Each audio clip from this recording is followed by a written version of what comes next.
The emergency broadcast did not begin with a warning. It began with silence.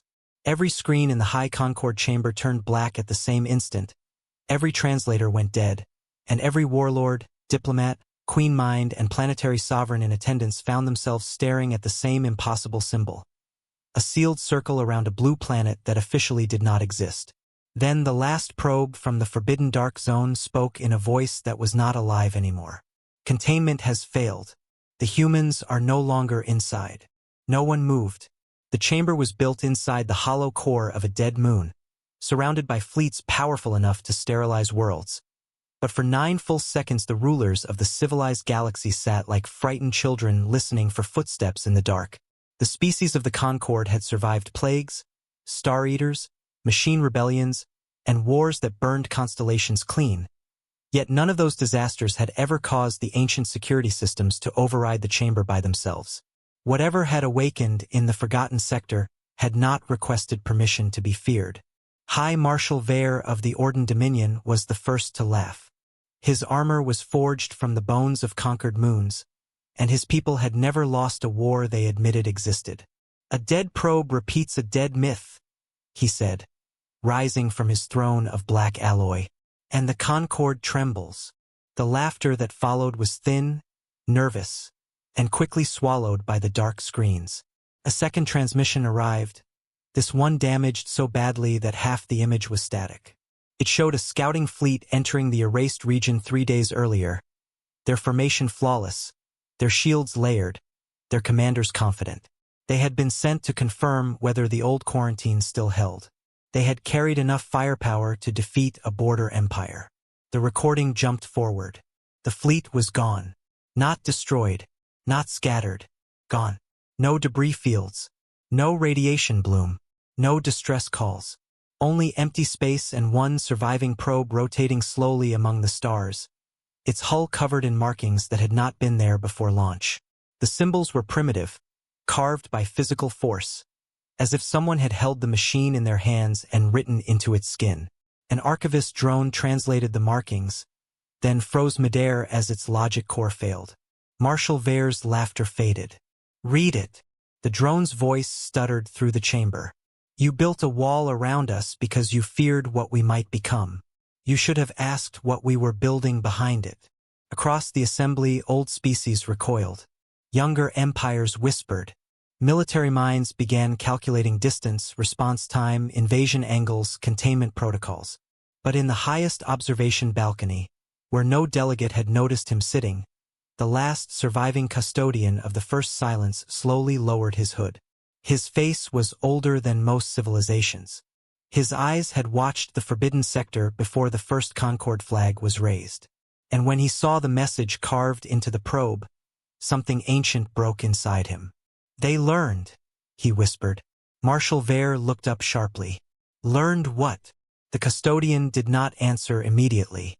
He stared at the dead screens as a final signal forced its way into the chamber, bypassing every shield, every firewall, every sacred defense of the Concord. This time there was no image, no face, no demand, just a human voice, calm enough to feel unnatural. "We know who opened the door." Then the stars outside the chamber went out. The stars did not vanish one by one. They disappeared together, as if someone had placed a hand over the galaxy and reminded every sovereign in the High Concord chamber how small their thrones truly were. For 3 seconds the dead moon became the only visible object in existence, surrounded not by space, but by a blackness so complete that even the oldest species forgot to breathe. Then the stars returned. No explosion followed. No enemy fleet emerged. No weapon struck the moon. The human voice did not speak again. That was what made it worse. Every empire represented inside the chamber had built its power on spectacle. Fleets displayed in orbit, conquest banners, planetary shields, weapons demonstrations designed to make lesser civilizations kneel before battle even began. Humanity had done the opposite. It had reached across forbidden space, touched the eyes of the entire Concord, and withdrawn before anyone could prove it had happened. High Marshal Vare stood frozen beneath the darkened screens, his armored hand still resting on the ceremonial blade at his side. He wanted to call it a trick, He wanted to accuse some rival delegation of staging an illusion. But the moon's defense grid was reporting the same impossible fact from every external sensor. For those 3 seconds, local starlight had not been blocked. It had been rerouted. The distinction was meaningless to politicians. It was horrifying to physicists. "Lock down all exits," Vare ordered, and his voice carried more anger than confidence. "No vessel leaves this system until we identify the source." Half the chamber erupted at once. The insectoid clades demanded evacuation. The aquatic envoys flooded their translation tanks with stress hormones, turning their water silver with panic. The machine delegates split into separate processing clusters and began arguing with themselves in bursts of blue light. Every ruler understood the same brutal implication.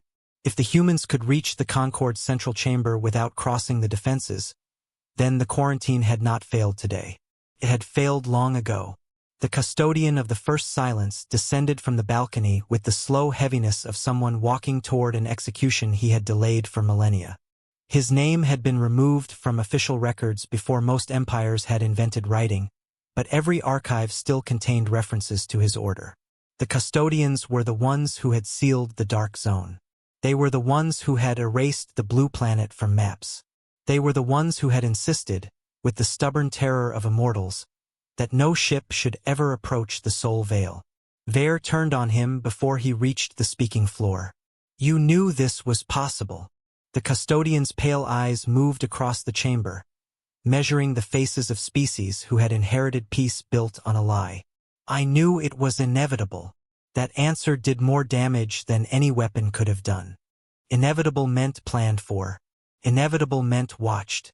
Inevitable meant that while younger races argued over trade lanes and border moons, something behind the Forbidden Wall had been growing on a timeline older than their ambitions.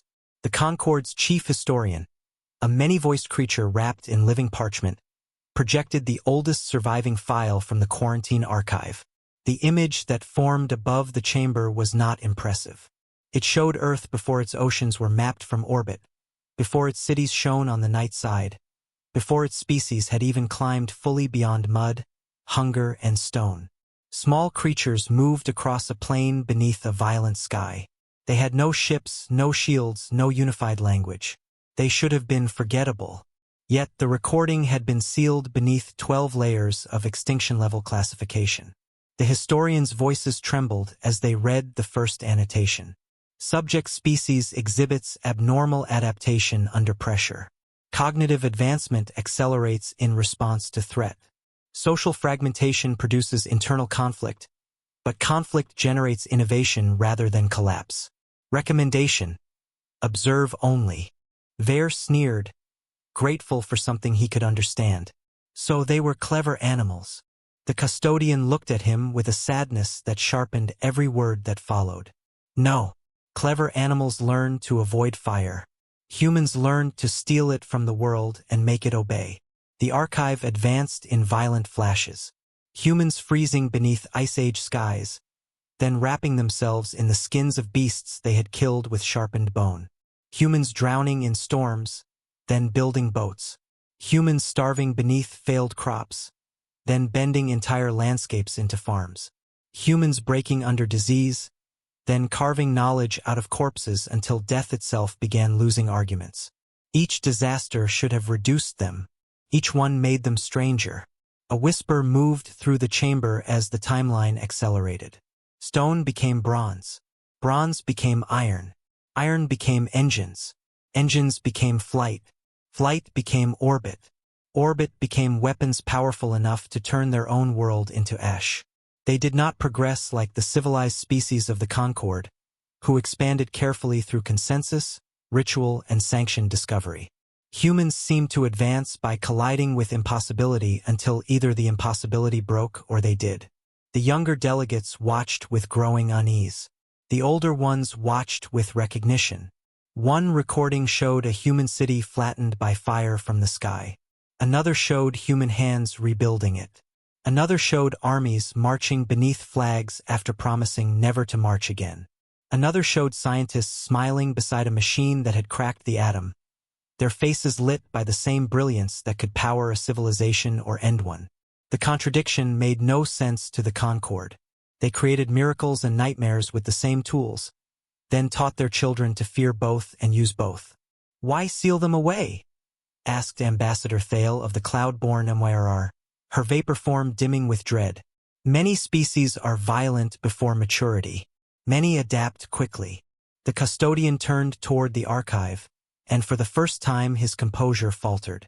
Because they remembered pain differently. The image changed to the first contact file. Every language engine in the chamber hesitated before opening it, as if the data itself resisted being known. The projection showed a custodian vessel descending through Earth's atmosphere in an age when humanity still believed the stars were gods, omens, fires, or holes in heaven. The mission summary appeared above the scene in cold official script. Peaceful observation, limited guidance, no technological contamination, no cultural disruption. Then the file fractured. Entire minutes were missing. Audio had been burned out. Visual frames had been overwritten with black correction blocks. The chamber saw only fragments. Human faces lifted in awe, custodian envoys stepping from light, a child reaching out to touch a surface that reflected her own face back at her. Then a flash of violence. A dead envoy. A circle of humans standing around something they should have fled from. Not screaming. Not worshipping. Watching. The final frame showed a human hand holding a piece of alien metal. The recording ended there. Vare stared at the empty projection. That is all. That is all that remained in our archives, the custodian said. The chief historian's parchment skin rippled in distress. Correction. There is an attached external recovery note. The custodian looked sharply toward the projection. Do not open that. But fear had already made the chamber disobedient. The historian opened it. A different image appeared, not from the custodian vessel, but from a retrieval drone sent 7 rotations later. It showed the landing site abandoned. The human settlement was gone. The dead envoy's body was gone. The vessel's damaged systems had been stripped with brutal precision. In the center of the empty ground stood a structure made of stones, bones, and alien components arranged into a shape no translator could classify. At its base, carved into wet clay, were 3 symbols. The archive translated them slowly. We learn. For a long moment, no one spoke. It was no longer a myth about primitive savages killing an envoy. It was a record of first contact ending with humanity discovering the universe was larger than Earth, then immediately taking inventory of what could be used. Vare's face hardened. Pride rushed in to protect him from fear. Ancient mistakes. Nothing more. If they were so dangerous, why did they not break out sooner? The custodian's eyes moved to the dark screens still recovering from the human intrusion. That is the question that kept us alive. A new alert pulsed through the chamber before anyone could respond. It came from the military network Vare himself controlled. One of his reconnaissance fleets had ignored quarantine protocols 2 cycles earlier, entering the outer edge of the Soul Veil in secret. The information struck the assembly like a second broadcast. Vare had not come to the chamber to debate humanity. He had already sent ships. The martial silence confirmed it. The central screen filled with the final transmission from his hidden fleet. There was no battle footage, no proud Orden formation, no enemy target lock. Only the inside of a command bridge lit by emergency red. Crew members turning in confusion as every weapon system armed itself without command. A human message appeared across their consoles. You are early. Then the transmission cut to black, and somewhere far beyond the sealed maps, the Orden fleet began transmitting coordinates back to the Concord, not their own coordinates, but the location of every Orden colony within striking distance. The Orden war room went silent before the High Concord chamber did. Across 12 fortified colonies, buried command bunkers received the same impossible data packet from the fleet that should have been lost inside the Soul Veil. It contained no plea for rescue, no tactical report, and no declaration of surrender. It contained coordinates, shield frequencies, ammunition reserves, planetary evacuation routes, and the private defense codes of every Orden world close enough for retaliation. Then, beneath the stolen secrets came a single line of human text. You pointed at our home first. High Marshal Vare ordered every relay destroyed. He ordered the data burned out of the network, the receiving officers arrested, the defense codes changed, and the entire incident classified under imperial treason. It did not matter. Before his command finished crossing the encrypted channels, the same message appeared on civilian news walls across his colonies, inside temple projectors, across children's learning tablets, and on the interior glass of orbital elevators descending through clouds. The humans had not attacked. They had made the Orden people aware that their leaders had invited a war they could not hide. That was when fear stopped being political and became personal. Vare tried to regain control with rage. He accused the custodian of sabotage. He accused rival delegates of conspiracy. He accused the historian of falsifying ancient records.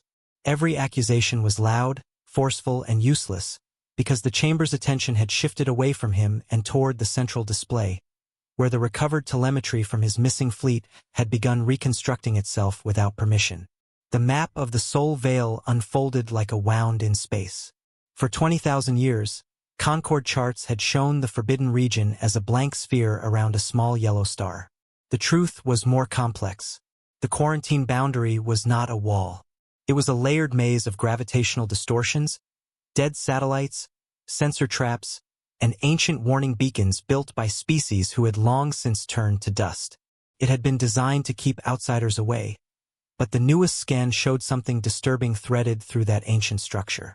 Human modifications, not crude additions, not damage, improvements. The custodian stared at them with the expression of a jailer realizing the prisoner had repaired the lock from the inside. They have been maintaining the veil. Why would they maintain their own cage? Ambassador Thale asked.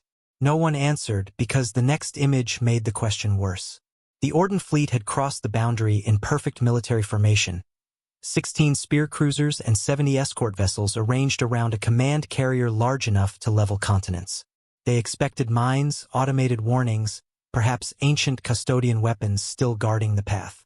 Instead, they found a corridor opening ahead of them like an invitation. The corridor had not existed in any previous map. Vare leaned closer, suspicion sharpening into disbelief. They let my fleet in. The recording moved forward. The Orden ships advanced through the corridor with shields raised and weapons hot. For the first hour, nothing happened. For the second, their navigators reported minor time drift between vessels. For the third, communications began arriving out of order. A captain answered a question before it was asked. A missile officer reported a targeting solution for an enemy that had not appeared. A medical drone logged injuries that would not occur until 6 minutes later. The Orden commanders blamed sensor interference. They always did at first. Then they found the graveyard. It hung between the outer planets of the Forbidden System, hidden inside a band of dark debris that should have been natural asteroid scatter. At a distance, it looked like broken rock. Under active scan, the truth emerged. Thousands of ships drifted there, arranged in rings around empty space. Some were custodian. Some belonged to extinct empires. Some were made of materials no one in the chamber could identify. Their hulls were split open, stripped clean, and preserved with almost ceremonial precision. But none of them were human.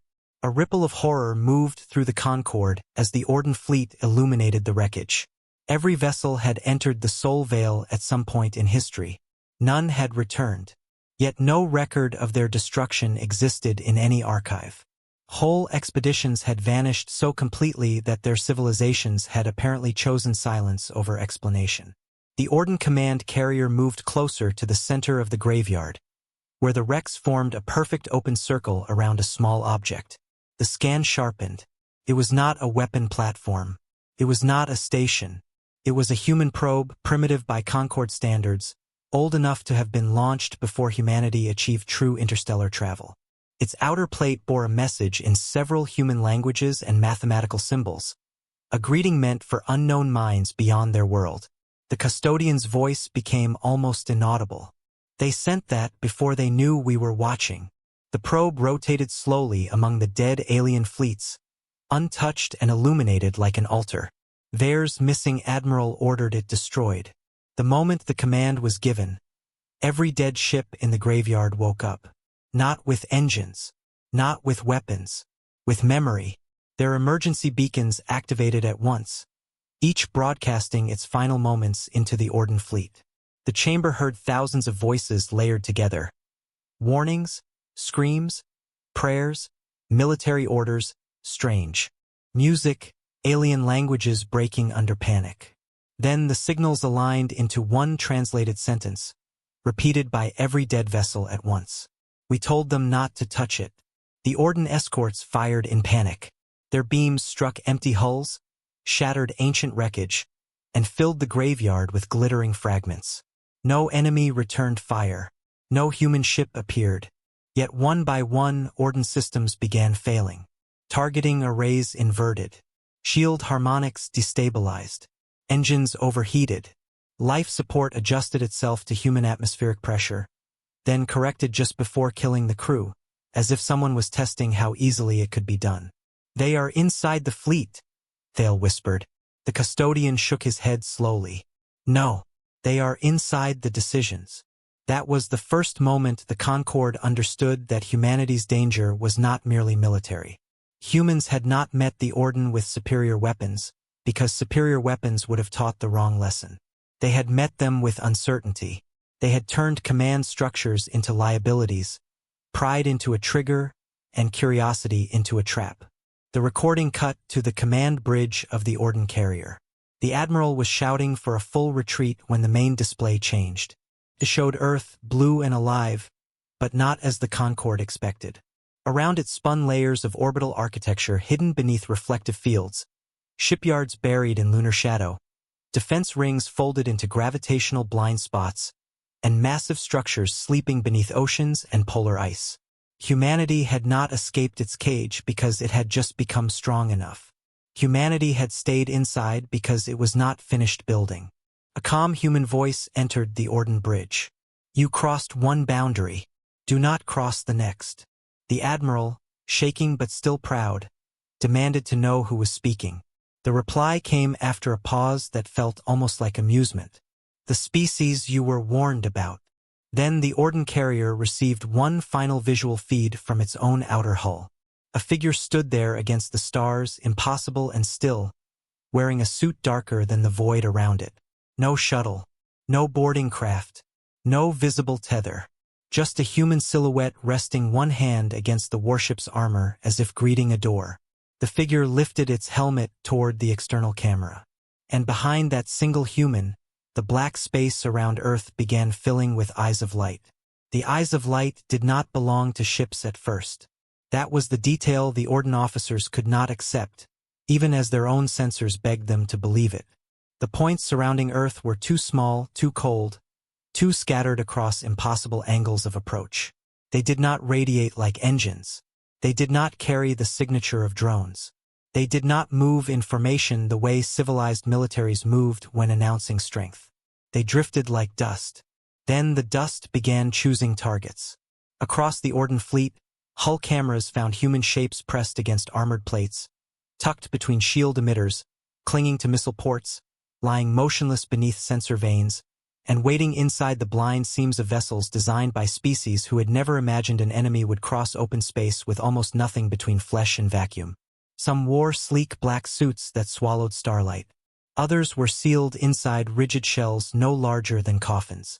A few had no visible propulsion at all, only gloved hands locked around alien metal with impossible patience. One lieutenant on the carrier began to laugh, not because anything was funny, but because his mind needed a sound less terrible than understanding. The Admiral ordered exterior defense turrets to sweep the hull. The command registered, processed, and returned a polite refusal in Orden script. Action denied. Crew within danger radius. The Admiral stared at the message. What crew? A maintenance feed opened by itself. It showed 3 Orden engineers standing in an auxiliary shield junction, unaware that a human figure was crouched in the wall behind them, one hand placed gently over the power relay, not destroying it, not stealing it, simply holding the entire junction hostage with terrifying calm. A second feed appeared, then a third, then dozens. Humans were not merely attached outside the ships. They were already inside the spaces no Orden officer had thought to guard. Cargo ducts, waste cycling tunnels, armor gaps, emergency ballast tubes. The fleet had scanned for weapons, energy signatures, transport beams, combat drones, and unauthorized machines. It had not scanned for living beings willing to fold themselves into the forgotten anatomy of enemy warships and wait in silence for hours. The human on the carrier's hull finally moved. Slowly, deliberately, the figure raised one hand and pressed something flat against the armor. The device was small, almost insulting. It did not explode. It projected a single symbol onto the ship's outer plating, large enough for every camera to see. A doorway. The Admiral's mouth went dry. "They are marking us." "No," said the custodian from the Concorde recording, his voice barely above a breath. "They are counting you." The first Orden escort lost propulsion without suffering a scratch. Its engines simply shut down, safeties locked, fuel flow interrupted at 17 different points. The second vessel lost navigation.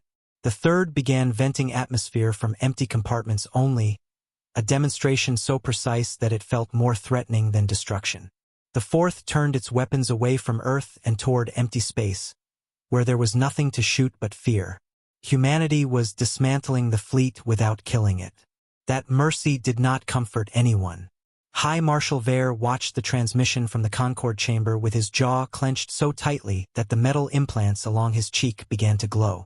Around him, delegates who had mocked the old warnings now whispered in languages their translators refused to soften. The Orden were not losing because their ships were weak. They were losing because every assumption beneath their strength had been quietly removed.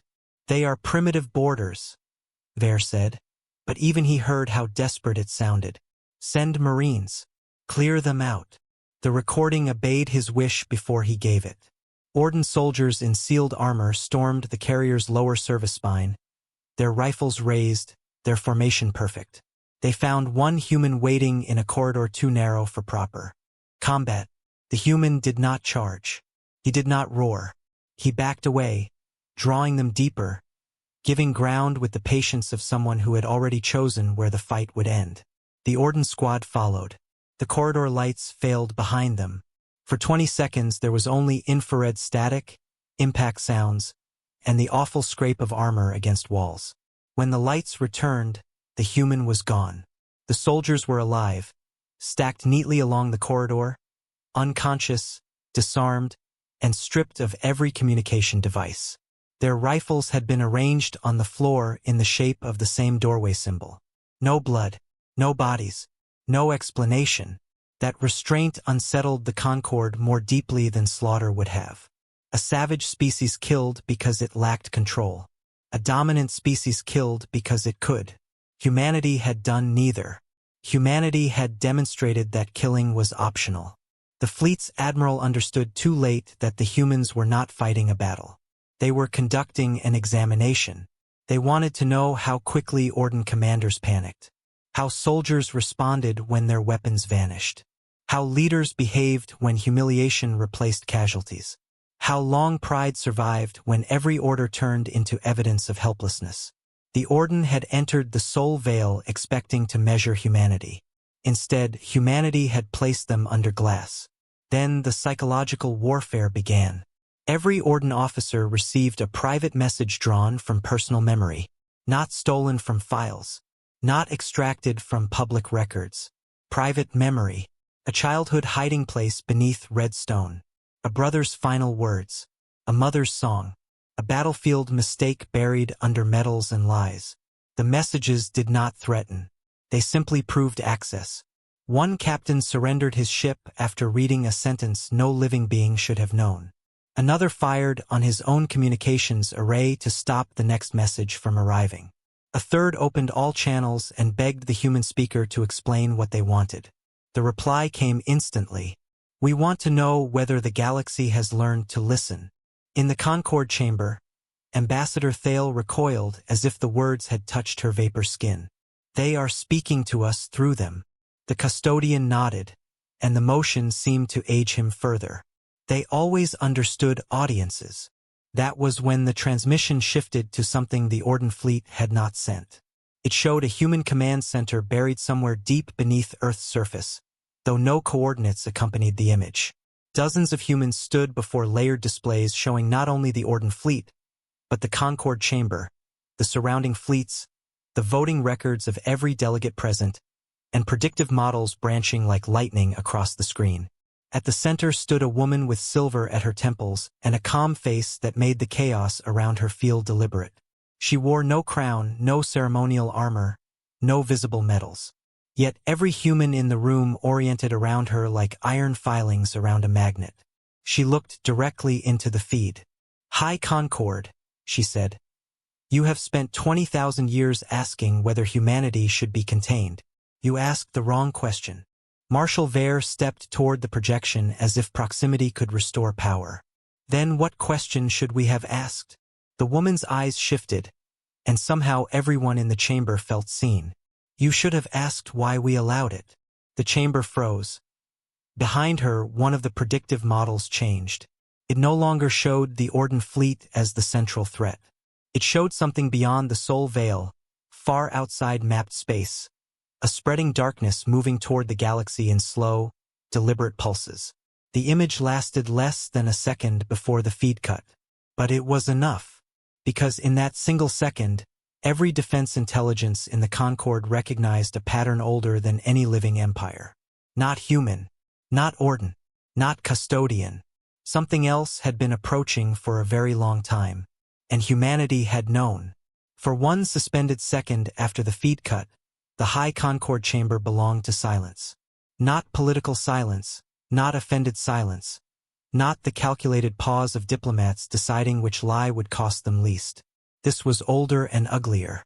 This was the silence of predators realizing the darkness behind them had teeth, and the only creature watching the teeth approach had been the one they had locked away. High Marshal Vere recovered first because pride had always been faster than wisdom. He pointed at the dead projection with a gauntlet hand and turned toward the custodian. "Another human trick. Another performance. They show us shadows beyond the map, and you expect us to kneel." The custodian did not answer him. He was staring at the place where the image had vanished, and his face had gone so pale that even the insectoid delegates stopped clicking. For 20,000 years, he had carried the guilt of sealing humanity behind the Soul Veil. He had believed the quarantine was fear disguised as policy, cowardice preserved as law. Now, for the first time since the first silence, he looked afraid of something other than humans. Ambassador Thale's vapor form tightened inside her containment field. "You recognized it." The custodian's lips moved once before sound came. "No one should recognize it." That was the first real fracture in the chamber. Until then, the debate had been about humanity, about whether the species beyond the forbidden border was monster, prisoner, weapon, or myth. Now the word should changed everything. It implied a buried history. It implied survivors. It implied that the galaxy had not simply forgotten something terrible, but had been forced to forget it. The central screen ignited again without command. This time it did not show Earth. It showed the quarantine boundary itself from a perspective no Concord vessel possessed. A vast shell of distorted gravity and ancient machinery surrounding the human system like a scar around a wound. Symbols appeared across the structure, translating one layer at a time. The oldest languages belonged to dead custodian architects. The middle layers belonged to species erased from memory. But the newest lines, the brightest and most numerous, belonged to humanity. They had not broken the prison. They had rewritten it. The calm human woman returned to the display, standing in the underground command center as if she had been waiting for their denial to exhaust itself. Behind her, the predictive model of the approaching darkness pulsed once, then folded away, withheld like a blade returned to its sheath. "My name is Director Mara Vale," she said. "I speak for the Terran continuity, not your myth of humanity, not your quarantine file, the actual civilization you chose not to know." Vare stepped forward again, though now even his own guards looked uncertain. "You violated Concord systems. You infiltrated my fleet. You threatened sovereign worlds while pretending restraint. Do not dress conquest as truth." Mara Vale looked at him for a long moment, and there was no hatred in her expression. That absence made her terrifying. "Marshal, if we wanted conquest, Your colonies would already be voting on surrender terms. The chamber shifted under the weight of that sentence. It was not shouted. It was not adorned. It landed with the blunt simplicity of mathematics. Mara raised one hand, and the screen divided into thousands of surveillance fragments. Concord assemblies across centuries. Border wars. Genocide tribunals. Slave markets hidden beneath trade treaties. Peace accords signed with poisoned ink. Young species uplifted, exploited, abandoned, and then blamed for failing. The galaxy saw itself from the forbidden side of the wall, and no empire looked noble when watched for long enough. We maintained the veil because it served two purposes, Mara said. It kept you from provoking us before you were ready to understand us. And it kept something beyond this galaxy from noticing that we had survived. The custodian closed his eyes. The historian's many voices whispered, "Survived what?" Mara did not answer directly. Instead, the display showed humanity's first centuries after contact. Not the primitive tribes stealing alien metal from a landing site, but the hidden continuation of that moment. Human hands taking apart impossible materials by firelight. Human thinkers recording patterns they did not yet have words for. Human generations passing down fragments of alien engineering as sacred puzzles. Then came centuries of failure, madness, persecution, buried laboratories, secret observatories, and wars accelerated by discoveries no one on Earth could publicly explain. Humanity had not leapt forward because it was gifted. Humanity had been wounded by the universe and refused to stop touching the wound. The images accelerated. Early radio astronomers detecting signals that should have been impossible. Governments concealing first proof of the quarantine. Scientists realizing Earth was surrounded not by emptiness, but by a cage. Panic, denial, revolt, then, unexpectedly, unity. Not perfect unity, not peaceful unity, but the kind born when every tribe, nation, ideology, and ancient hatred looked up and realized the sky itself had been lying. Mara's voice softened, and that softness carried more power than anger. When we discovered the veil, many wanted to break it. Many wanted revenge. Many wanted to turn every stolen fragment into a spear and throw it at the stars. "Why didn't you?" Thale asked. For the first time, Mara's expression changed. Something like grief passed behind her eyes. "Because we found the first bodies." The screen showed a dead world beyond the galactic rim, cold and airless, its surface carved with geometric wounds visible from orbit. Then another, then hundreds. Civilizations reduced not to ruins, but to absence. Cities removed down to bedrock. Oceans separated into component gases. Moons cracked open and hollowed. Every site bore the same impossible signature. Matter rearranged with patient industrial hunger. The approaching darkness was not an empire. It was not a fleet. It was a process. The custodian finally spoke, his voice breaking on memory. The Null Harvest. Every translator hesitated on the name, as if language itself did not want to hold it. Mara nodded once. Your ancestors saw it at the edge of existence and did what most civilizations do when fear exceeds courage. They hid the evidence. They sealed records. They built walls around anything that might attract attention, including us. Vare's face twisted. Why would humans attract it? Because we answered it. No one breathed. Mara let the statement hang just long enough to become unbearable. Then the display showed a human transmission tower from centuries earlier, primitive and beautiful beneath a storm-dark sky, broadcasting beyond the veil through a gap that should not have existed. The message was not surrender. It was not greeting. It was not warning. It was a challenge encoded in mathematics, music, biological data, and one repeating human concept no translator could soften. We are here. Ambassador Thale dimmed almost to transparency. You invited that thing? Mara's gaze hardened. No. We made sure it followed us instead of finding everyone else unprepared. The midpoint truth fell into place with merciless clarity. The quarantine had not been humanity's cage for thousands of years. It had been a blind, a shield, a training ground, and eventually a lure.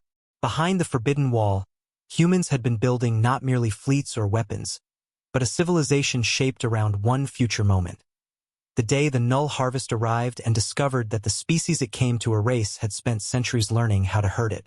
The Orden fleet, still trapped inside the Soul Veil, suddenly appeared on the display. Its warships were intact, disabled but alive. Its crews were terrified, humiliated, and unharmed. Around them, human silhouettes moved through the dark like patient verdicts.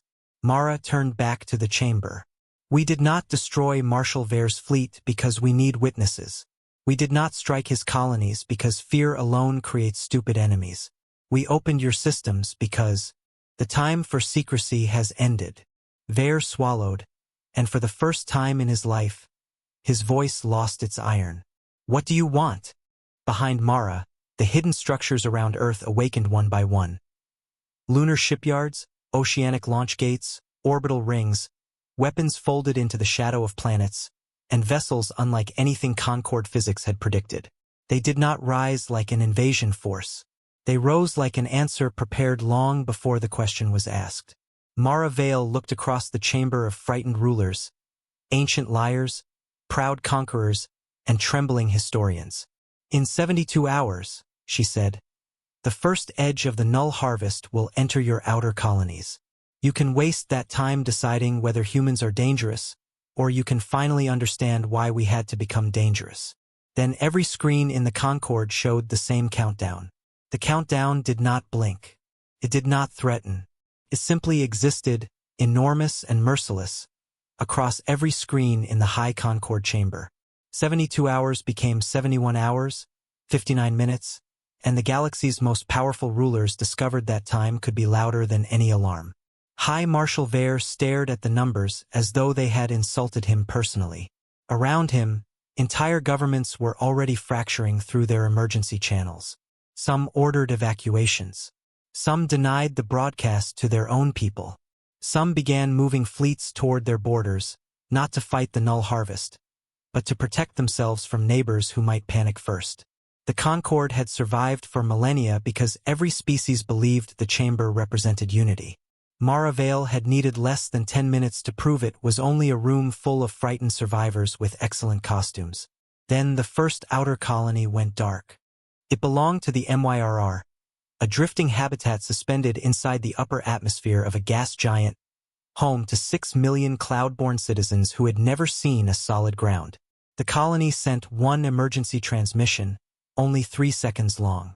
The image showed the planet's orange storms peeling apart in perfect geometric strips, as if invisible fingers were separating weather from atmosphere. Then the habitat lights vanished, and the gas giant's upper layers began folding inward. Ambassador Thale made a sound no translator attempted to process. Mara's voice returned across the chamber. That was not an attack. That was measurement. The distinction broke something in the room. Attack implied anger, strategy, opposition, the possibility of negotiation or deterrence. Measurement implied a thing that did not hate you before consuming you, because hatred required recognition. The Null Harvest was not invading the galaxy. It was evaluating useful material. Vare finally found his fury again. "All Orden fleets will mobilize. We will meet this thing with enough fire to blind the rim. Your fleets will die in 17 minutes, Mara said. The human director appeared on the central screen again, but this time she was not alone. Behind her stood officers from Earth's defense councils, engineers in pressure suits, civilian analysts, and children no older than cadets moving data between stations with unnerving calm. Humanity did not look untouched by fear. It looked disciplined around it. Vare's tusked mouth curled. "You claim prophecy now?" "No," Mara replied. "We ran your doctrine through the same simulations your admirals use. You will form a spearhead, overload your forward shields, concentrate fire at the brightest visible mass, and call that courage. The harvest will let you burn the empty shell it presents first. Then it will map your energy signatures and dismantle your command lattice from the rear."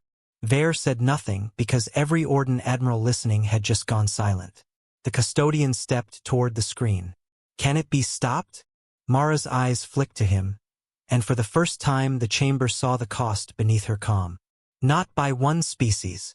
That answer should have inspired unity. Instead, it ignited desperation. The insectoid clades began withdrawing from the Concord network, sealing their hive gates. The machine delegates proposed sacrificing border systems to slow the harvest's path. The aquatic sovereigns demanded access to human weapons before committing ships. Every species wanted survival, but each wanted someone else to pay for it first. Mara watched them argue for exactly 42 seconds. Then she cut every translation channel except one. The chamber collapsed into raw sound. Screeches, clicks, vibrations, pressure pulses, machine static, throat songs, vapor harmonics, and armored roars smashed against one another without meaning. Panic became physical. Civilized language disappeared, and with it the illusion that these species truly understood each other. After 10 unbearable seconds, Mara restored translation. "That," she said, "is what the null harvest will do to you permanently. It does not only strip planets. It breaks coordination, turns complexity into noise. If you face it separately, you die separately." No one mocked her now. A new projection opened above the chamber. It showed the soul veil unfolding from within, not as a prison but as an engine. Human stations anchored to gravity wells. Lunar foundries pushing out warships with unpainted hulls. Ocean gates launching columns of silver craft through boiling seas. Mars cities opening buried hangars beneath red dust. Asteroids splitting apart to reveal weapons platforms older than several Concord governments. Humanity had not built a fleet. It had built a species-wide reflex. But the most disturbing part was not the scale. It was the design. Human ships did not match one another. Some were sleek and mathematical. Some looked brutal, ugly, and overbuilt. Some carried weapons. Some carried factories. Some carried gardens, hospitals, signal amplifiers, refugee bays, and things no Concord strategist could classify. They were not made for a single doctrine, because humans had never trusted a single answer to save them. Mara raised her hand, and the projection shifted to a battle plan. "We cannot overpower the harvest. We can make it choose wrong. We can feed it false priorities, fracture its measurement cycles, blind its extraction sequence, and force it to process contradiction faster than it can consume matter." The historian's parchment voices trembled. "Contradiction is a weapon to you?" A human engineer behind Mara answered without looking up. "Contradiction is where humans live." The first joint operation began before the chamber had formally agreed to anything. Human Command opened evacuation corridors through the Soul Veil and transmitted safe routes to every border colony in the harvest's projected path. Concord fleets hesitated, suspicious of traps, until the Orden carrier trapped inside human space was released with its crew alive and its weapons disabled but intact. Its admiral sent one message to the chamber, his voice hollow with humiliation. "They could have killed us whenever they wanted. Listen to them. That did what reason had failed to do. Not because the Orden were trusted, but because they were feared." If even Vare's own war machine admitted helplessness, denial became a luxury no one could afford. The alliance formed badly, angrily, imperfectly, but it formed. MYRR evacuation vessels moved under human escort. Machine minds surrendered processing space to Terran chaos models. Insectoid clades opened hive tunnels for refugee transfer. Orden dreadnoughts, stripped of command arrogance and placed under shared tactical routing, took positions beside human ships they had invaded hours earlier. For a moment, hope became possible. Then the null harvest adapted. The second colony did not go dark. It screamed across every frequency at once, broadcasting the thoughts, memories, and biological distress of its population as the harvest converted their world layer by layer. The signal flooded the Allied network with unbearable grief. Pilots tore off headsets. Machine minds corrupted themselves trying to filter it.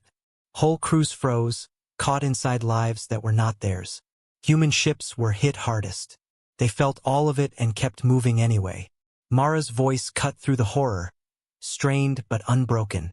"Do not mute the signal." Vare turned toward the screen in disbelief. "It is crippling our fleets. It is teaching us its rhythm."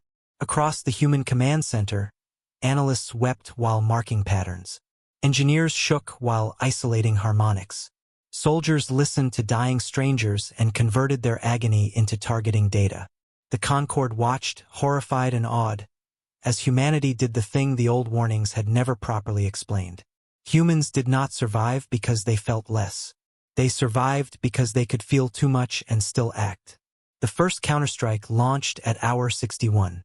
Human vessels led the formation directly into the Harvest's outer distortion field, with Orden dreadnoughts shielding their flanks and MYRR signal weavers bending storm plasma into camouflage. The plan was insane by every civilized metric. It required ships to appear vulnerable, invite partial consumption, and detonate modified reactor cores at the exact instant the Harvest began measuring them. 3 human captains volunteered before Mara finished explaining the casualty rate. Their ships entered the dark and vanished. For 4 minutes, nothing happened. Then the edge of the null Harvest flickered. Not retreated. Not wounded. Flickered. A cheer began in the Concorde chamber, but Mara did not join it. She was watching the distortion rebuild itself around the gap. Faster than predicted, smarter than before. The Harvest had learned from the pain. On the screen behind her, new data formed into a shape that made every human in the command center go still. The null Harvest was no longer moving toward the nearest colonies. It had turned toward Earth. The null Harvest did not accelerate toward Earth like an enemy eager for revenge. It corrected its course with the calm precision of a machine choosing the most efficient path through a field of resources, and that cold adjustment did more damage to Allied morale than any attack it had launched. The Harvest had measured the galaxy's fleets, tasted their weapons, touched their signals, and decided the true anomaly was not the Concorde, not the Orden dreadnoughts, not the machine delegates or the ancient custodian archives. It had chosen humanity. For the first time since Director Maravale had appeared before the Concorde, her command center stopped moving. Only for a second. Then humanity erupted into motion. Earth's defense network unfolded in layers the galaxy had never seen. Ocean gates opened beneath typhoon-dark seas. Lunar cannons rotated out of crater shadows. Mars foundries launched half-built ships with crews still welding armor from inside. And civilian towers across Earth transformed into evacuation relays, signal anchors, and weapons guidance nodes. The Concorde watched in stunned silence as an entire planet became a single living response. Mara did not order panic. She ordered prioritization. Move non-combatants through the southern corridors. Transfer command redundancy to Luna, Europa, and the Arc sites. Keep every Allied vessel between the Harvest and the inner system until I say otherwise. High Marshal Vare, still aboard the Concorde emergency command channel, stared at the tactical spread with something close to disbelief. You knew this could happen. Mara's eyes did not leave the screen. We knew anything could happen. That was the difference, and every strategist in the chamber felt it like a blade. The Concorde built plans around predictions. Humanity built plans around betrayal by reality itself. The first Allied line met the Harvest beyond the shattered mining colonies of the Outer Rim. Orden dreadnoughts formed a wall of black metal, their shields burning white under the first touch of distortion. MYRR stormships bent gas giant plasma into luminous curtains that confused the Harvest's extraction beams. Machine intelligences sacrificed entire fleets of autonomous craft, feeding the darkness millions of false targets. For 20 minutes, the Alliance held. Then the Harvest stopped attacking their ships and began attacking their agreements. Orders arrived in the wrong voices. Human evacuation routes appeared to redirect into kill zones. Orden captains received forged surrender commands from dead ancestors. MYRR vessels were flooded with chemical panic signals mimicking children in distress. The Harvest had learned language, hierarchy, grief, and obedience.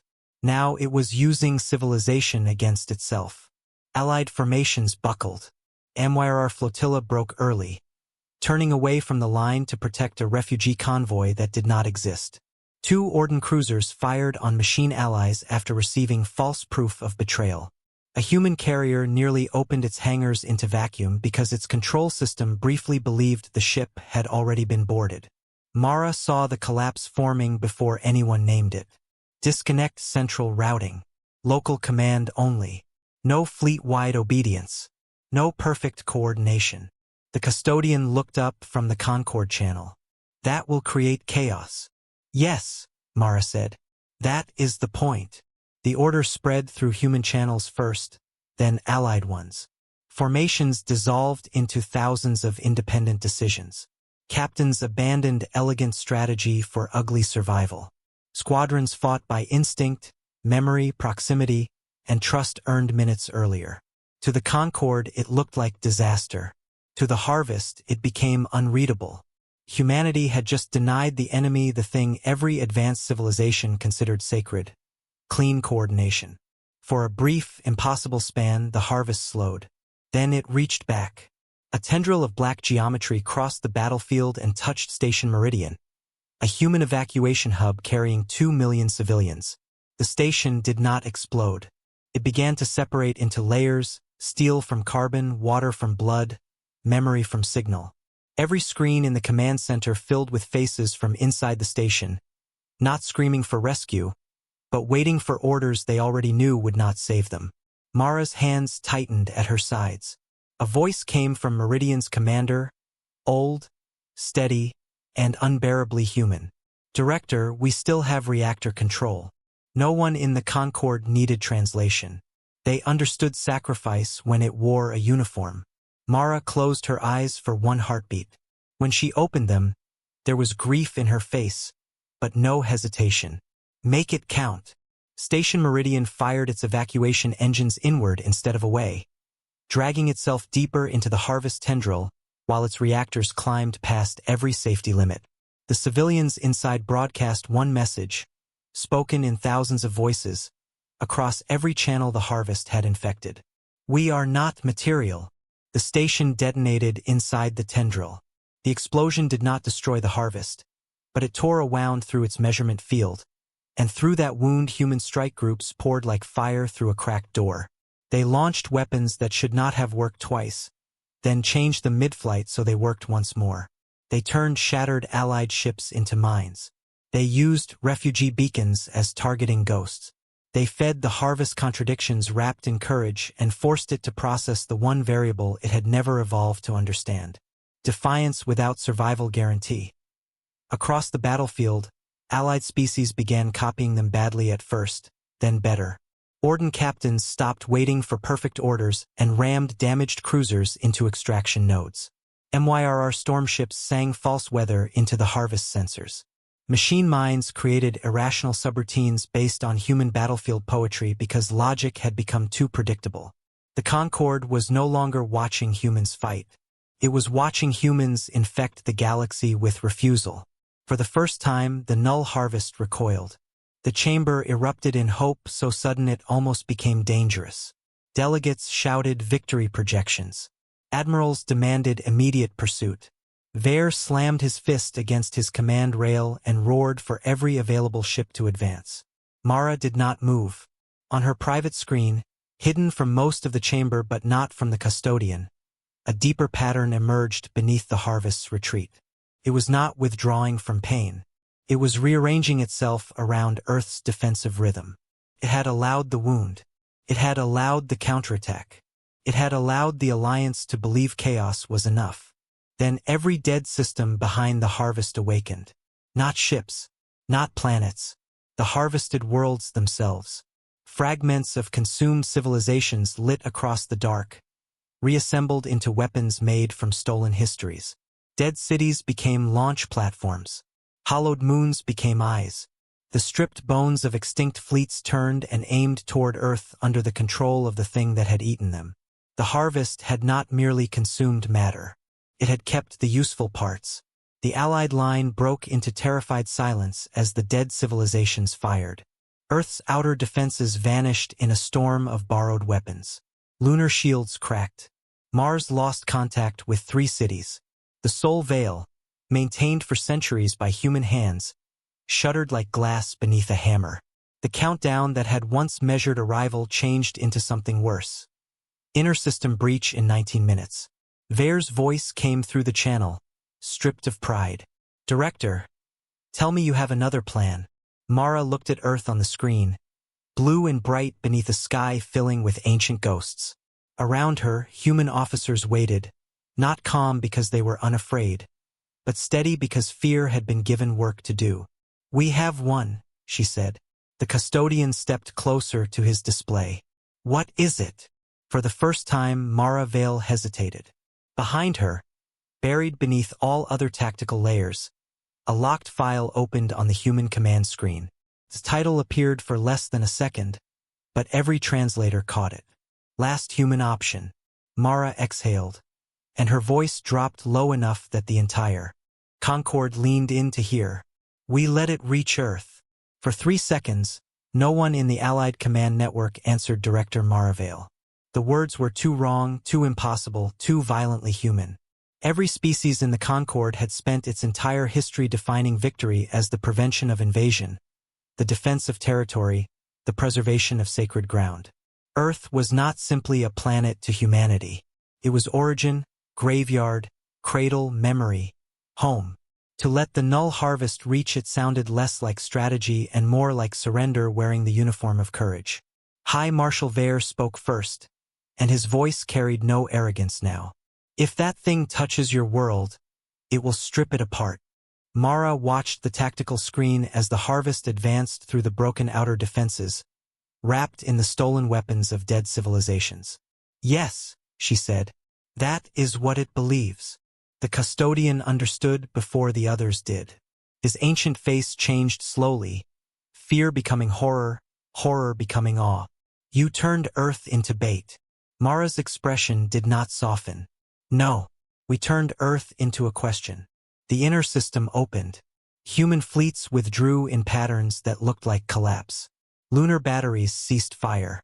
Mars relays went quiet. The Soul Veil, the ancient wall rewritten by human hands, fractured just enough to form a corridor straight toward Earth. Across the galaxy, rulers watched in disbelief as humanity exposed the one thing every enemy expected it to defend most desperately. The null harvest accepted the invitation. It descended toward Earth as a continent-sized absence, a moving wound filled with the memories of worlds it had erased. Oceans rose beneath its gravity. Storms twisted into spirals. Cities trembled. Every human broadcast network carried the same calm instruction. Hold position, maintain shelter, do not look away. Then the harvest touched the atmosphere, and Earth answered, not with one weapon, not with one hidden fleet, with everything humanity had buried inside itself. Every ocean released signal mines seeded along the trenches. Every mountain opened ancient launch cores. Every city tower became a transmitter. Every satellite, whether balloon, research probe, abandoned station, and civilian relay joined a single planetary circuit. Earth did not fire upward. Earth spoke. The signal struck the null harvest not as energy, but as contradiction. Billions of human minds, memories, languages, songs, griefs, crimes, hopes, jokes, prayers, inventions, failures, promises, and names poured into the harvest measurement field at once. It had consumed civilizations before, but it had always reduced them into order. Humanity gave it something that refused reduction. A species that killed and healed. A species that broke worlds and rebuilt them. A species that feared death and walked into it anyway. A species that could hate for centuries and still choose mercy. The harvest tried to classify humanity as material. Earth gave it mothers shielding children, soldiers carrying enemies from burning ships, scientists weeping over equations, prisoners forgiving guards, rebels dying nameless, builders raising homes over battlefields, and billions of ordinary lives too contradictory to become data. The null harvest faltered.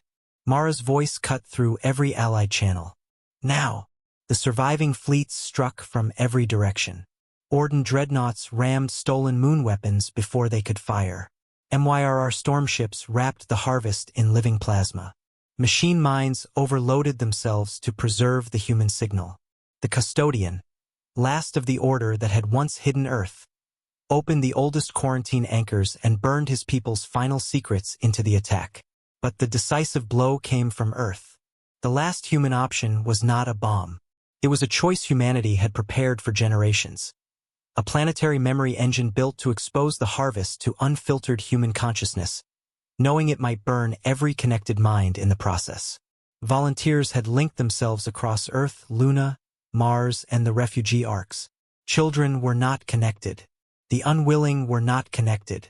Only those who chose it stood inside the storm. And they did not scream. They sang. The song had no single language. It began as a lullaby in one city, became a marching rhythm in another, turned into mourning, then laughter, then defiance. The harvest absorbed it, tried to sort it, tried to weaponize it, and failed. For the first time in its endless hunger, it encountered a civilization that could not be simplified without losing the very thing that made it dangerous. The black geometry cracked. Through those cracks came light, not divine, not gentle, but human-made and merciless. Every contradiction became pressure. Every memory became fire. Every lost world trapped inside the harvest-stolen archive flickered free for one impossible instant, and the dead civilizations it had consumed turned their own preserved weapons inward. The null harvest began to eat itself. Its outer shell collapsed over the Pacific. Its stolen moons shattered above the atmosphere. Its dead fleets spun out of control, and Allied ships dragged the fragments away from Earth before gravity could turn victory into extinction. For 9 minutes, the sky burned with the wreckage of a predator older than Empire. Then the darkness broke. When the last piece of the harvest fell silent, no one cheered. Earth was wounded. Luna was burning. Mars was half-blind. Millions were dead across the border colonies, and countless volunteers connected to the memory engine would never wake again. Victory had come, but it had not come clean. In the high Concord chamber, rulers who had once laughed at ancient warnings stood in silence before the image of Earth, bruised but still blue. The custodian bowed his head. "We feared what you would become."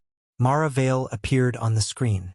One final time, exhausted, blood at her temple, her command center cracked behind her. Yet her voice remained steady. "You were right to fear us," she said. "But you were wrong to think fear was the end of the story." Vare lowered his blade and knelt, not as a servant, but as a soldier recognizing a greater battlefield than pride. One by one, other species followed in their own ways. Not submission, recognition. Humanity had not saved the galaxy because it was pure. It had saved the galaxy because it was impossible, wounded, stubborn, brilliant, merciful, violent, and free enough to choose which parts of itself would answer the dark. Mara looked toward the stars beyond the broken veil. "Now we rebuild," she said. And this time no walls. Far beyond the rim, where the null harvest had first appeared, something ancient received the death of its scout and turned its attention toward the Milky Way.